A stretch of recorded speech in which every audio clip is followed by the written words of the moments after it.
तो हेलो बच्चों, आप लोग ध्यान देंगे। बात करेंगे प्रेजेंट टेंस की। प्रेजेंट टेंस में कितने रूप होते हैं? 4 रूप होते हैं। तो सबसे पहले प्रेजेंट इंडेफिनिट टेंस को हम लोग देख लेते हैं। सबसे पहले बात होती है कि किसी भी टेंस को आप लोग बनाओ, सबसे पहले उसको पहचानना होता है।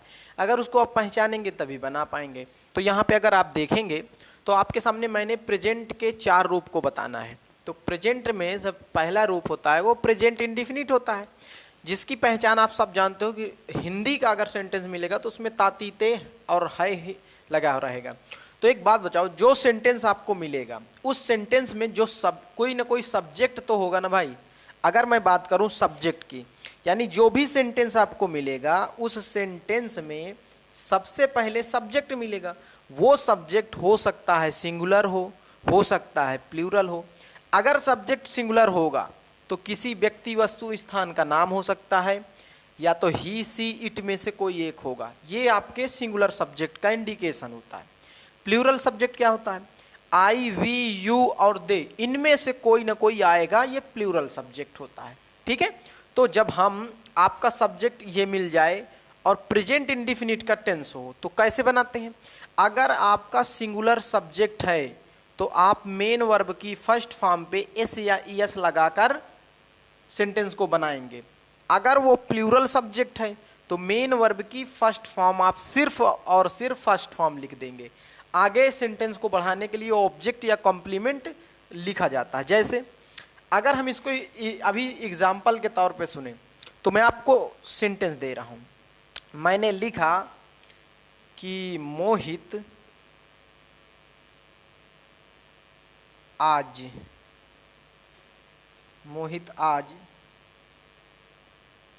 किताब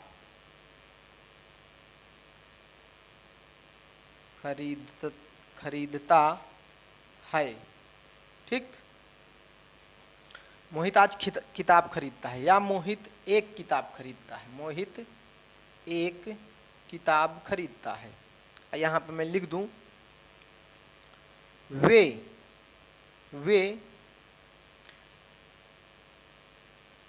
खागा से कानपुर जाते हैं। देखो, 2 सेंटेंस मैंने लिया। ये तो सेंटेंस है हिंदी के। सबसे पहले अगर आपको हिंदी का सेंटेंस मिला उसको इंग्लिश में ट्रांसलेट करना है तो पहचानोगे ना भाई किस टेंस का है, किस टेंस का ये सेंटेंस है। तो ये तो बता रहा प्रेजेंट, ता बता रहा है इंडेफिनिट, तो प्रेजेंट का इंडेफिनिट। देखो, प्रेजेंट का इंडेफिनिट, दोनों प्रेजेंट के इंडेफिनिट के टेंस हैं। जब प्रेजेंट के इंडेफिनिट के टेंस हैं तो आप सब जानते हो प्रेजेंट के इंडेफिनिट के टेंस को बनाने का यही रूल होता है, आप सब जानते हो। एक चीज और, जो सेंटेंस होगा बेटा, जो सेंटेंस होगा आपका, जो सेंटेंस होगा वह 2 रूप में मिलेगा आपको। एक होता है इसका अफर्मेटिव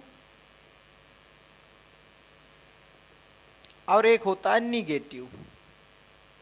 दोनों रूप की हम बात करेंगे। तो ये जो स्ट्रक्चर आपको दिख रहा है ये वाला, ये अफर्मेटिव का स्ट्रक्चर है। किसका? अफर्मेटिव। यानी आपके उन सेंटेंस को ये बनाने में काम करेगा जिसमें नॉट नहीं शब्द नहीं लगा होता। तो याद रखो, इनमें कोई नहीं शब्द आपको नहीं दिखेगा। मोहित एक किताब खरीदता है, ये एक अफर्मेटिव सेंटेंस। वे खागा से कानपुर जाते हैं, अफर्मेटिव सेंटेंस। अब इसको मैं बनाऊं तो आप सब जानते हो नेम, किसी व्यक्ति का नाम है तो हम लिख लेंगे मोहित।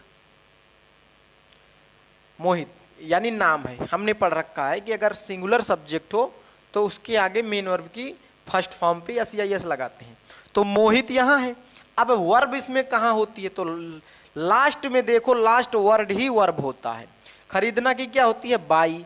और ये है मोहित तो हम तो लिख देंगे बाई। अभी ये है क्या? First form. सिंगुलर के साथ फर्स्ट फॉर्म पे यस या इस लगाते हैं। तो आप सब जानते हो मोहित है सिंगुलर, तो जब इसको इसमें हम यस या यस लगाएंगे तो याद रखना इसको हो जाएगा बाइज। ठीक है, मोहित बाइज आ बुक। ठीक है, ये आपका सेंटेंस बनेगा। वे खागा से कानपुर जाते हैं। देखो दे, इसमें से मिल गया दे। मेन वर्ब की सिर्फ फर्स्ट फॉर्म रख देंगे। ऑब्जेक्ट, ये देखो वर्ब के बाद हम ऑब्जेक्ट या कंप्लीमेंट अपना डालते हैं। दे जाते हैं, देखो दे, अब मेन वर्ब की फर्स्ट फॉर्म गो, कहाँ, दे गो टू कानपुर फ्रॉम खागा। ठीक है,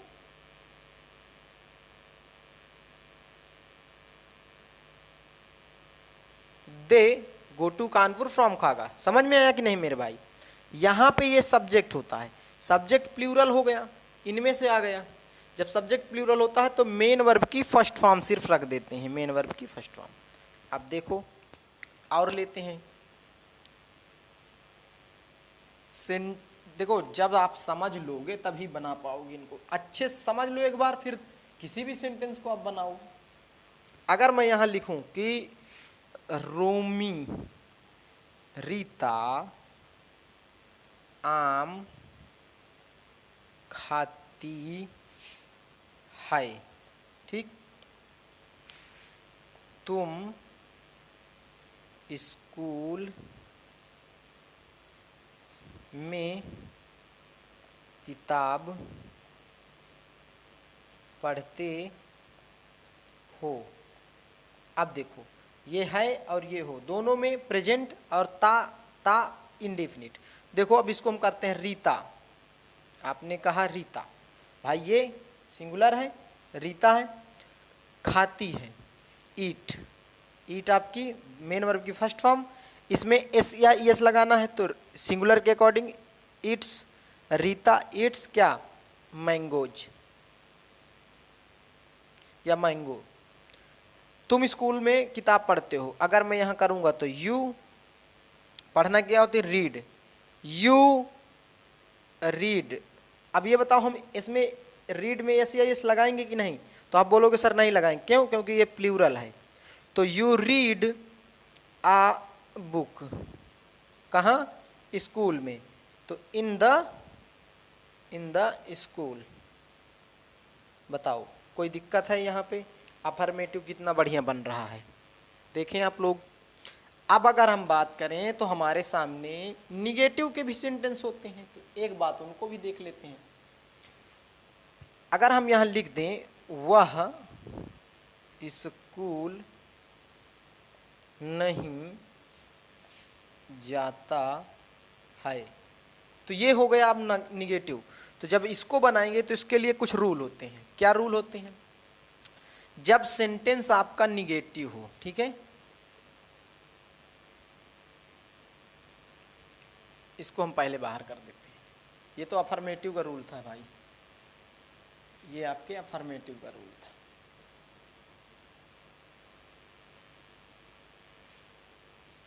अब क्या होता है, अब जब आपका सेंटेंस निगेटिव हो जाएगा, सेंटेंस निगेटिव, तो इसमें क्या होगा, सेंटेंस होगा तो इसमें सब्जेक्ट तो होगा ही होगा। वो सब्जेक्ट सिंगुलर भी हो सकता है, वो सब्जेक्ट प्लूरल भी हो सकता है। इतना तो आपके पास सेंस है। अगर सिंगुलर होगा तो किसी व्यक्ति वस्तु स्थान का नाम हो सकता है, या तो ही, सी, इट, इनमें से कोई हो सकता है। अगर प्लूरल होगा तो आप सब जानते हो कि you, we, they, you, we, they और आई, इनमें से कोई होगा। तो जब आप जानते हो सिंगुलर होगा तो आपको क्या करना होगा, डज प्लस नॉट और प्लस मेन वर्ब की फर्स्ट फॉर्म। यहाँ क्या करना होगा, do plus not plus main verb की फर्स्ट फॉर्म। ये डू और डज कब आएंगे, जब सेंटेंस आपका निगेटिव होगा, याद रखना, तभी डू डज आएंगे। अगर मैं यहां लिखूं वह अपना कार्य करता है, तो यहां देखो हम इसको ऐसे बना सकते हैं, ही डज हिज वर्क। एक तो ये यहाँ पे क्या है, इस सब्जेक्ट की वजह से मेन वर्ब की फर्स्ट फॉर्म में यस या एस लगा। अब ये मत समझ लेना कि यहाँ पे डज लग गया नॉट, नहीं, ये तो अफर्मेटिव सेंटेंस था। हम इसको ऐसे भी बना सकते हैं, ही वर्क्स, ही वर्क्स, वो कार्य करता है, इसमें हो जाएगा। लेकिन वो अपना काम करता है तो ही डज हिज वर्क, समझे? तो ऐसे। अब यहाँ देखो, अब हम निगेटिव लेते हैं। अगर मैं आपको बोलूं कि वह अपना कार्य नहीं करता है, आप सब जानते हो, अब हो गया निगेटिव सेंटेंस। बच्चे आप बताएं, निगेटिव है ना, तो इसको बनाने के लिए क्या करेंगे, आप सब जानते हो, सिंगुलर सब्जेक्ट है तो ही, अब डज लगाएंगे, ही डज, तुरंत लगा देंगे नॉट, तो he does not main verb की फर्स्ट फॉर्म करना, he does not do, main verb की फर्स्ट फॉर्म डू मीन्स होता है करना, तो ही डज नॉट डू अपना कार्य, डू हिज वर्क। बताओ कोई दिक्कत? ये आपका सेंटेंस बनेगा। इसी तरह आप कई सेंटेंस बना सकते हो। अब एक सेंटेंस होता है इंट्रोगेटिव का। इंट्रोगेटिव में क्या रहेगा, लास्ट में क्वेश्चन मार्क रहेगा। जैसे हम यहाँ लिख सकते हैं, क्या वो अपना कार्य करता है? अब देखो, करता है, तो ये क्या का मतलब, हम किसी से पूछ रहे हैं कि क्या वो अपना कार्य करता है, तो इसके लिए क्या हो जाएगा, कुछ नहीं, बस हेल्पिंग वर्ब को पहले ले लो। तो हम लिख देंगे does he do his work, बस हो गया ऐसे, और लास्ट में क्वेश्चन मार्क लगा देंगे ऐसे। Does he do his work, यानी ये हेल्पिंग वर्ब, ये आपका सब्जेक्ट, फिर मेन वर्ब की फर्स्ट फॉर्म, और आगे आपका ऑब्जेक्ट, समझे? ये आपके प्रेजेंट के इंडेफिनिट का सेंटेंस है, बनाने का ट्रिक था। अब हम प्रेजेंट कंटीन्यूअस पे आते हैं। बताएं बच्चे, समझ में आया प्रेजेंट इंडेफिनिट? प्रेजेंट इंडेफिनिट समझ में आया? देखो, अब आते हैं हम लोग प्रेजेंट कंटीन्यूअस पे। देखो इधर प्रेजेंट कंटीन्यूअस,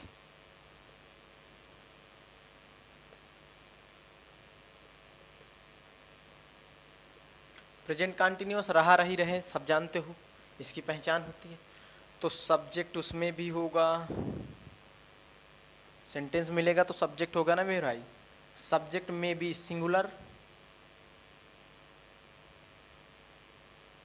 और में भी प्लूरल, ठीक। अगर सिंगुलर सब्जेक्ट होगा तो वही आपका नाम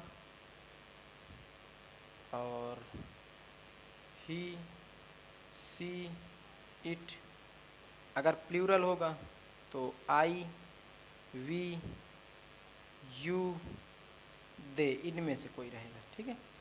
आप सब जानते हो बात किसकी हो जाए, प्रेजेंट कंटीन्यूअस टेंस की। तो यहाँ अगर सिंगुलर होगा तो इज, आई एम, ठीक है, इज, यहाँ हो जाएगा am are plus main verb की पर आईएनजी जोड़ेंगे, ठीक है। कैसे, देखो, अगर मैं बोलूं रामू किशनपुर जा रहा है, देखो कंटिन्यूअस है, तो हम लिखेंगे रामू इज, क्योंकि यहाँ देखो ही सी इट किसी के नाम के साथ इज लगता है, तो रामू इज गोइंग, गो आपकी first form, first main verb पे आईएनजी, रामू इज गोइंग कहाँ, टू किशनपुर। देख लो, इनमें से देख लो, हम अगर लिखें वह एक कहानी पढ़ रहा है। तो यहाँ बताओ बच्चा, ही इज पढ़ना क्या, reading, he is reading a story. बात समझ में आई? बोलो। देखते रहो, बस देखते रहो, हो जाएगा सारा काम। ये आपके प्रेजेंट का कंटिन्यूअस। प्रेजेंट का कंटिन्यूअस का मतलब क्या है? जो कंटिन्यू हो। जैसे लिख दो, तुम मैच खेल रहे हो, तो यू यहाँ से है तो आर ले लो, you are playing the match. बताओ कोई दिक्कत?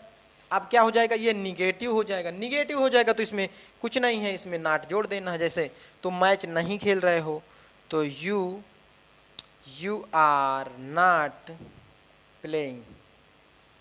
इसमें कुछ बदलने की चीज नहीं है। आपको क्या करना है, यहीं पे नॉट ले लेना है, यहीं पे ये, ठीक है, बस हो गया।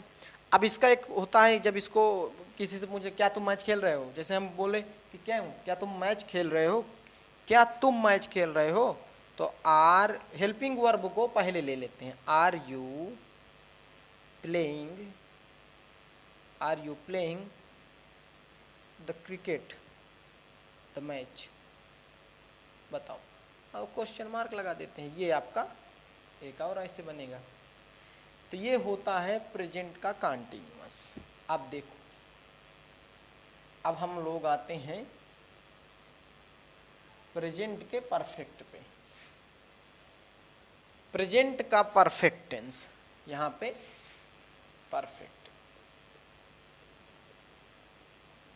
जब प्रेजेंट के परफेक्ट की बात करेंगे, प्रेजेंट के परफेक्ट में क्या होता है भाई, सब्जेक्ट रहेगा सिंगुलर प्लूरल। ये जब प्रेजेंट के परफेक्ट में सब्जेक्ट आपका सिंगुलर हो तो हैज के साथ मेन वर्ब की थर्ड फॉर्म, यहाँ हैव के साथ मेन वर्ब की थर्ड फॉर्म। देखो कैसे, अब पहचान तो पहली क्लास में सीख ही चुके हैं ना भाई।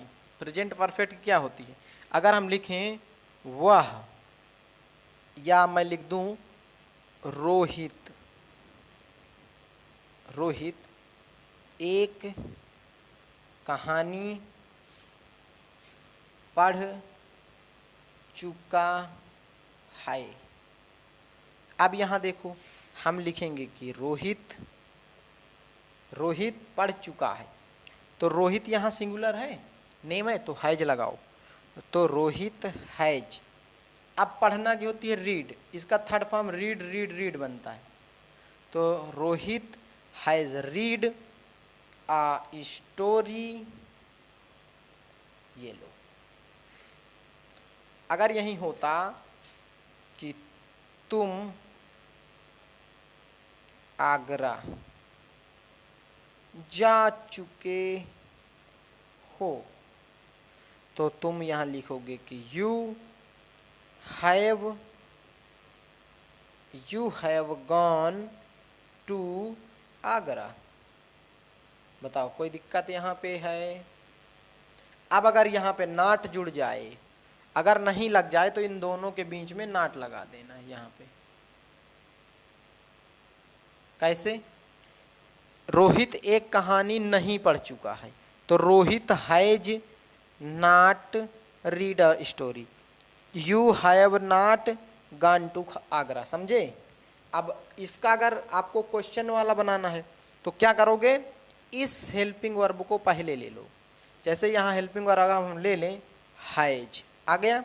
अब सब्जेक्ट ले लो रोहित, हैज रोहित, ठीक है, has Rohit read a story.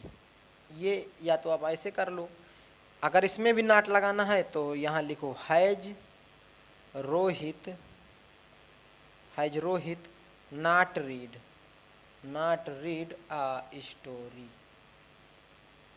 Overnight आपको नहीं आएगा भाई, ओवरनाइट नहीं आएगा, मेहनत करना पड़ेगा।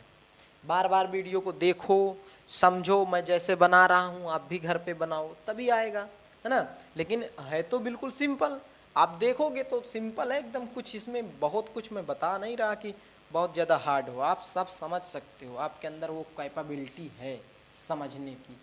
अब यहाँ पे थोड़ा सा और देखो, अगर हम बात करें प्रेजेंट परफेक्ट कंटीन्यूअस की, प्रेजेंट परफेक्ट कंटीन्यूअस टेंस की, प्रेजेंट परफेक्ट कंटीन्यूअस में क्या रहा रही तो रहेगा ही रहेगा, लेकिन अब क्या रहेगा, बस समय जुड़ जाएगा।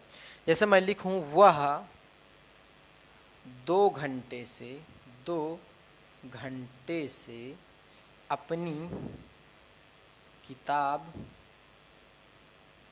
पढ़ रहा है। अब यहाँ देखो हमको क्या करना है,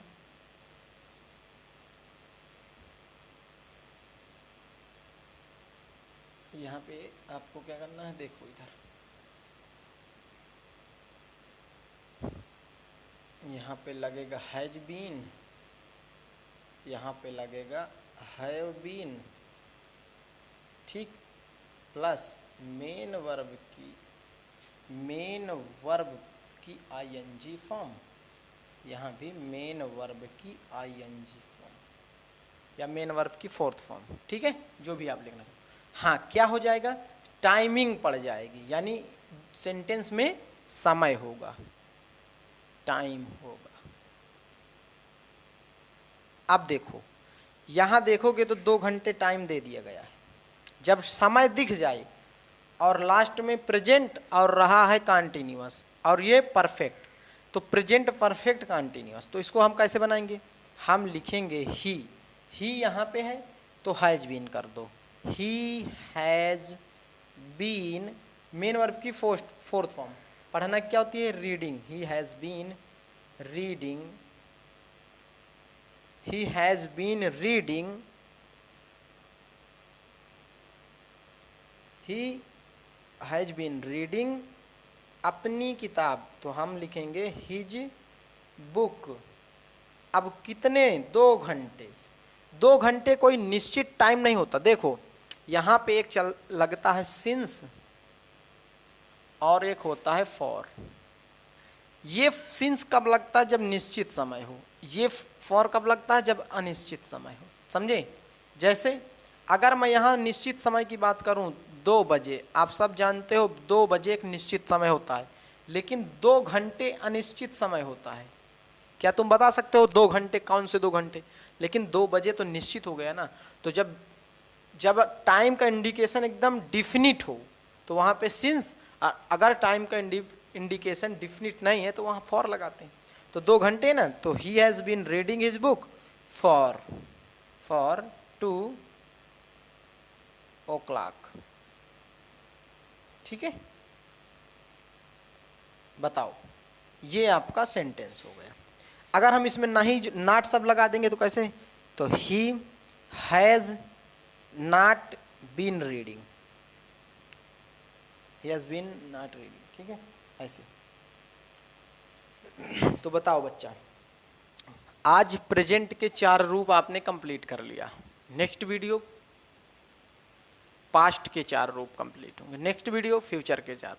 तो आप लोग क्लास बिल्कुल मत मिस करना, और क्योंकि मैं आप लोगों को बहुत अच्छी चीज़ बता रहा हूँ।